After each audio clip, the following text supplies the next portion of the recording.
Peter Exley is an English architect who became president of the American Institute of Architects. He's also a co-founder of Architecture is Fun, based in Chicago.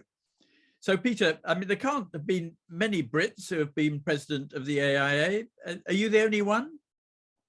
It's one of my favorite questions, actually. Interestingly, you'll be excited to hear that the very first president of the AIA, Richard Upjohn, was born in Shaftesbury. So he actually was president of the AIA for almost 20 years. I think that there's also a couple of other that hail from the British Isles. I think notably Ernest John Russell, who was president in the 1930s. So whilst there aren't many of us, there is definitely precedent for it. So you've been at it for a year now, and your year is about to come to an end, and you've presided over some pretty weird times that included both the impact of BLM protests to Biden overturning Trump's mandate for neoclassical federal buildings. So tell us a bit about your year. Yeah, it's been fascinating. Obviously, it's a career-defining honor to be in this leadership position.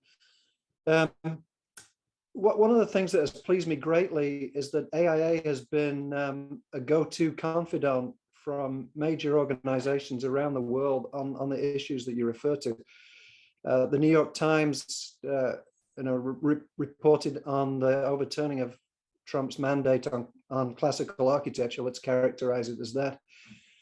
But AIA championed and advocated for that overturning because, frankly, every community deserves to choose the way it executes its own buildings that are appropriate for its vernaculars, for its context. So that was definitely a referendum on freedom of speech through architecture. Obviously, the AIA has been comfortable on speaking up on the uncomfortable issues that we all face at this time. So, I've been very happy to be supportive of the Black Lives Matter issues and to be a voice with every architect on those issues. We've worked a lot with the National Organization of Minority Architects during this time. So we've had our boots to the ground. I think as many international organizations, I know in talking with my colleagues at RIBA, we stand steadfast on the issues of our time, and I believe we're treading the right path here. And those, I guess, were more general political issues. What were the sort of professional issues that you had to deal with during your year? The AIA's got a strategic plan that catalyzes equity and emphasizes climate action. This is really our singular focus. So helping bring those issues in a relevant way to every architect in America and all of our 95,000 members around the world, it has been quite a focus. We've published guides to equitable practice, which I think are an amazing roadmap for every architect to bring to their practice, whether they be small or large, to really look at 21st century practice. And that equity and inclusion is a significant opportunity. It's good business and it's the right thing to be doing.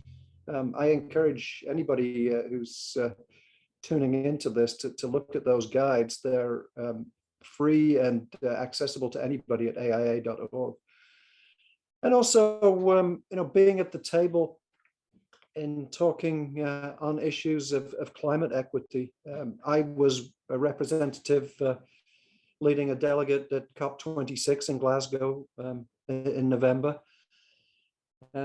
For AIA to be at that table, for architects to be seen at that table, I think is critical in helping us understand and move forward the work that we must do in the built environment. The built environment accounts for almost 40% of greenhouse gas emissions. So obviously there's an opportunity there for architects. So those have been some of the major focuses of what I've been working on with my colleagues on the board and at the Institute here in DC. And tell me a bit about the work of your practice and also your educational activities. Yeah, I am the co-founder of the Small But Mighty Architecture is Fun. We're based here in Chicago, and for almost 3 decades, we've been chipping away at building equity in communities for usually community-based, not-for-profit organizations. We've worked with a lot of children's museums, churches, libraries, civic organizations that bring education in an informal way to their communities. It's a labor of love, but we were recognized as the AIA Chicago Firm of the Year Award in 2017. And I think that's what allows me to say we're small but mighty. We stand there with sort of titans of American architecture, the Perkins and Wills, the Skidmore, Owings and Merrills. So I'm very proud of the work that we do there. I'm also an adjunct faculty member of the School of the Art Institute of Chicago, which is one of the US's premier art and design schools. And I've made that commitment to be a mentor and to be nurturing the next generation of architects. And again, that's something that I've committed to, along with leadership as I suppose one of the critical components of my practice for the last 3 decades. And I've heard you run great pechakuchas, so I think you would pronounce them that differently in Chicago. And you're an old chum of Mark Dytham, who invented the whole format. Tell me how you organize those. Yeah, Mark and I were colleagues at Newcastle University. We met on the first day of architecture school back in 1982, I think, was our first day. So Mark turned me on to that amazing format, and I've been riding the coattails of that now for over 10 years. It's a really, as you know, a really amazing and equitable way to raise important voices from the bottom up in our creative community, and to broadcast those in a really accessible format. So I love the Pachakacha format. We do at least 4 a year here in Chicago. We do it in a great rock and roll venue on Chicago's north side. So Pachakacha presenters get to grace the same stage as people like Pete Townsend or Adele, or there's a great sort of litany of individuals. So we are firm believers in the creative voice as a contributor to solutions in our communities, and we're doing that at a grassroots level here in Chicago. Mark is a genius, along with Astrid, for the foundation of that, and I'll be forever grateful to him for that and many other things that are not fit for this podcast. Perhaps I could just ask you one question about your role as president of AIA, because at the RIBA, there have been over the recent years, I would say, issues between sort of arguments between presidents and the executive about who does what. Do you think that's clearer in the AIA in terms of who drives agendas? I feel as though I'm on a continuum of agency. I've been on the board for 5 years. I served on the AIA Strategic Council for 2 years.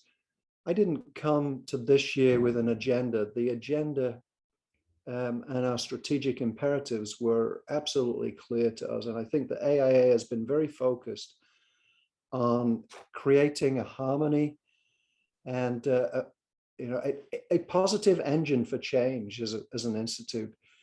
And so that transcends the board, the staff and the senior leadership team, the 220 people that work at AIA, and our 95,000 members. It's critical, if we're to be a relevant organization in the 21st century, that we are in harmony and we all feel as though we're working on the same things. And that's always going to be a work in progress. But I feel that the AIA is doing a marvelous job in that, and it's been a pleasure to be at the helm of that.